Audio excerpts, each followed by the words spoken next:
Dr. Green.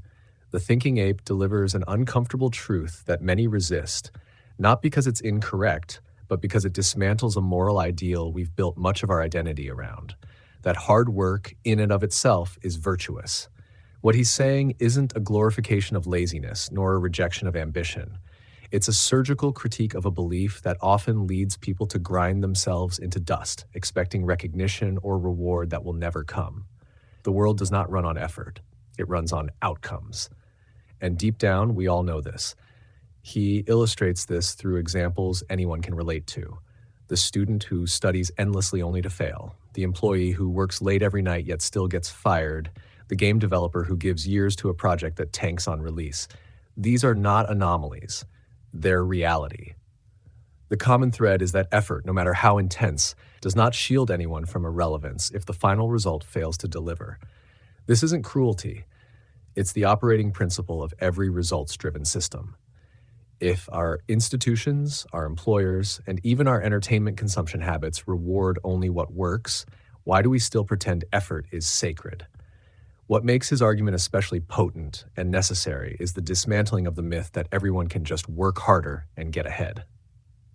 He brings genetics and psychology into the conversation, confronting the illusion that hard work is equally available to all. This is essential for you to consider, Dr. Green, especially if your role involves mentoring, leadership, or policy. If we continue to push this narrative, we ignore biological and psychological limitations that shape people's ability to even engage in prolonged effort.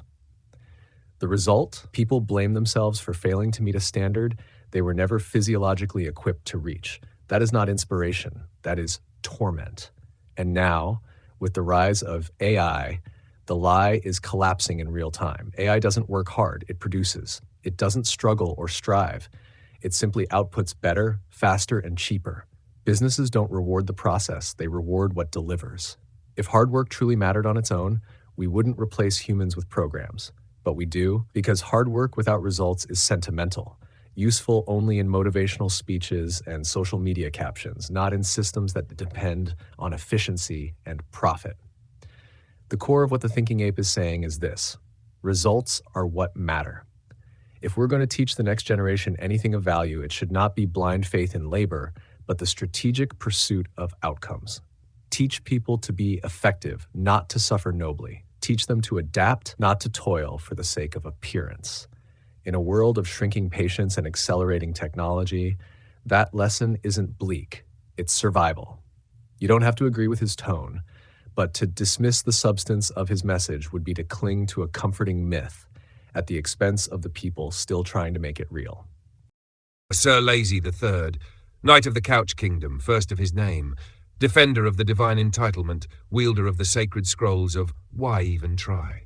Allow me, Dr. Green, to respectfully roast your rebuttal with the warmth of an open mind and the precision of a disappointed teacher grading a half-baked essay written at 3 a.m. You see, Sir Lazy's noble crusade hinges on a seductive premise. If effort doesn't always guarantee success, then effort itself must be overrated. It's a bit like saying umbrellas are pointless because they don't stop hurricanes. Dramatic? Yes. Useful? No. The Thinking Ape wants us to believe that the world is some cold meritocratic void where results reign supreme and effort is an illusion, a quaint bedtime story we tell ourselves to justify our suffering. But here's the thing. Effort and outcomes aren't enemies. They're dance partners. One just happens to have 2 left feet when you haven't trained it properly. Let's talk biology, since our dear Sir Lazy likes to weaponize genetics as if every underachiever is just a gene sequence away from greatness. Yes, we're not all born with equal capacities, but using that as an argument against striving is like blaming gravity for your refusal to jump. Effort is what lets people discover what they can achieve, even if the answer isn't Olympic gold or tech mogul billions. Without effort, talent is just an unopened gift box. Sir Lazy assumes the presence of ceilings, but forgets that some people build stairs beneath them. And don't even get me started on AI. The Thinking Ape invokes it like it's the grim reaper of labor, as if a neural network writing poetry means humans should stop creating. AI is a tool, not a replacement for meaning. It doesn't laugh, it doesn't cry, and it sure as hell doesn't care if your life feels empty because you opted out of the struggle.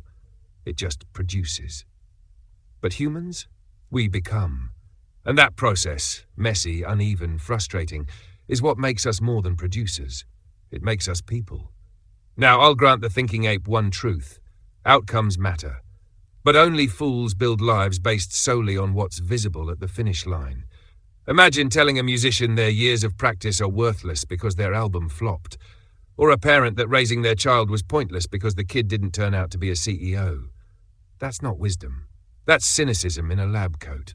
So, Sir Lazy, with all due respect to your velvety throne of defeatism, perhaps the problem isn't that hard work is a lie, but that you've misunderstood the reward. It isn't always money, fame, or metrics. Sometimes the reward is becoming someone who can look in the mirror and say, I tried, I grew, I mattered. And that, dear knight, is the kind of result no algorithm can replicate.